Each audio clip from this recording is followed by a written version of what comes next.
किसान भाइयों, अगर हम सही समय पे सही खादों का इस्तेमाल करते हैं तो हमें कुछ ज़्यादा करने की आवश्यकता नहीं पड़ती है। सही समय पे सभी खाद अगर आप गेहूं की फसल में डालते हैं तो गेहूं में स्वाभाविक रूप से अच्छा ही उत्पादन आपको देखने को मिलता है। अब यहाँ पे सही मात्रा, सही जानकारी आपको होनी चाहिए। अगर आपको नहीं पता है गेहूँ में कब कितनी मात्रा में यूरिया खाद का इस्तेमाल हमें करना चाहिए, तो आज की हमारी पूरी वीडियो किसान भाइयों ज़रूर देखिएगा। आज की वीडियो में आपको कंप्लीट जानकारी मिलने वाली है। कोई भी सवाल हो, कोई भी सुझाव हो तो भी आप नीचे कमेंट कर सकते हैं।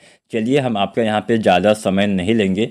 चलिए जानते हैं यूरिया खाद जो गेहूं के लिए या फिर किसी भी फसल के लिए काफ़ी आवश्यक होती है। यूरिया से ही नाइट्रोजन की पूर्ति होती है और नाइट्रोजन हमारी मिट्टी में सबसे ज़्यादा नाइट्रोजन की ही कमी होती है। नाइट्रोजन से पौधे का जो ऊपरी विकास होता है, जिसको हम वानस्पतिक विकास भी बोलते हैं, वो काफ़ी अच्छे से हो पाता है। बिना नाइट्रोजन के पौधे का वानस्पतिक विकास भी नहीं हो पाएगा, अर्थात पौधे जिंदा भी नहीं रह पाएंगे। तो यहाँ पे किसान साथियों यूरिया खाद काफ़ी आवश्यक होती है। अब चलिए जानते हैं कब हमें डालना होता है यूरिया खाद। अगर हम गेहूं की फसल में बात करें तो हमें कुल मिला के 3 बार इस्तेमाल करना है, मतलब 3 भागों में हम यहाँ पे मात्रा आपको बताएंगे।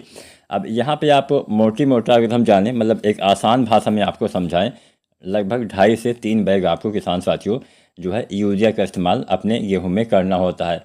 अब यहाँ पे आधा बैग के आसपास आपको, अगर हम ऐसे ही आसान भाषा में समझा पाऊँ, अगर आपको समझ में आ रहा है, तो आधा बैग आपको डाल देना है गेहूं की बुआई के समय। 1 बैग के आसपास आपको डाल देना है पहले पानी पे, और दूसरा बैग यानी 1 बैग आपको फिर से डालना है दूसरे पानी पे। चलिए हम थोड़ा सा विस्तृत जानकारी देते हैं। अब यहाँ पे यूरिया, जैसे कि मैंने आपको बताया, अगर आप डीएपी का इस्तेमाल करते हैं तो उसमें भी नाइट्रोजन मिल जाता है, तो यूरिया की मात्रा थोड़ा कम भी कर सकते हैं। लगभग आप 20 या 25 किलो जो है, 20 से 25 किलो पहली बार आपको यूरिया, अगर आप डीएपी डालते हैं तो डालिए। दोबारा से आप 40 से 45 किलो यूरिया लगभग पहले पानी पे डाल दीजिए, और दूसरे पानी पे फिर से 40 से 45 किलो यहाँ पे यूरिया खाद का इस्तेमाल कर देना चाहिए। अब यूरिया के साथ क्या क्या डालना है ये भी जान लीजिए। जब आप पहली बार यूरिया डालते हैं बुआई के समय, तो आपको डीएपी डालना होता है 55 किलो के आसपास। अब बहुत सारे किसान साथी डीएपी और एसएसपी यानी सिंगल सुपर फास्फेट ये दोनों डालते हैं। तो ऐसे हमारे किसान साथी जो दोनों खादों का इस्तेमाल करना चाहते हैं, तो वहाँ पे डीएपी आपको लेना है 35 से 40 किलो, और एसएसपी आपको लेना है 1 बैग के आसपास। एसएसपी में 3 तत्व होते हैं, कैल्शियम, सल्फर और फास्फोरस। 19% के आसपास कैल्शियम, 11% के आसपास सल्फर, और 16% इसमें एसएसपी में फास्फोरस भी पाया जाता है। तो ये भी काफ़ी बेस्ट ऑप्शन हो सकता है। एसएसपी अच्छी कंपनी का ही आपको इस्तेमाल करना चाहिए। एसएसपी 1 बैग, डीएपी आपको 35 से 40 किलो, और यूरिया आपको लगभग 20 या 25 किलो इस्तेमाल करना है। और यहाँ पे एक खाद आपको और डालना है, पोटास। पोटास आपको 25 से 30 किलो के हिसाब से, चाहे आप डीएपी एसएसपी दोनों डालें, चाहे आप डीएपी ही केवल डालें, 25 से 30 किलो आपको एमओपी पोटास जो 60% वाला आता है, इसका इस्तेमाल करना है। ये तो हमने पहली मात्रा आपको बता दी कि पहली बार यूरिया डालेंगे तो डीएपी या फिर एसएसपी साथ में आप मिला के डाल सकते हैं।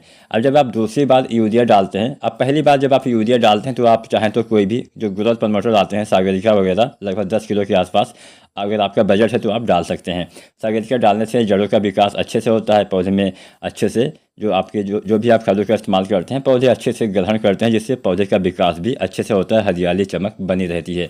अब यहाँ पे जब आप दूसरी बार यूरिया डालते हैं पहले पानी पे, तो आपको डालना होता है जिंक सल्फेट। जो जिंक सल्फेट 33% वाला आता है, 5 से 7 किलो, या फिर जो जिंक सल्फेट 21% वाला आता है, 8 से 10 किलो के आसपास आपको इस्तेमाल करना होता है। जिंक और यूरिया ये दो चीज़ें पहले पानी पे आपको लगभग 20, 25 या 30 दिन के अंदर, मान चलिए 25 से 30 दिन के अंदर आपको इस्तेमाल कर देना चाहिए, जिससे अच्छा लाभ आपको मिलेगा। अब जब आप दूसरी बार यूरिया डालते हैं तो कुछ नहीं डालना, केवल आपको 40 से 45 किलो के आसपास यूरिया दूसरे पानी पे आपको इस्तेमाल कर देना चाहिए। बस इतना ही होता है। मैंने लगभग संपूर्ण खाद की मात्रा आपको बता दी कि बुआई के समय क्या डालना है, पहले पानी पे क्या डालना है, दूसरे पानी पे क्या डालना है।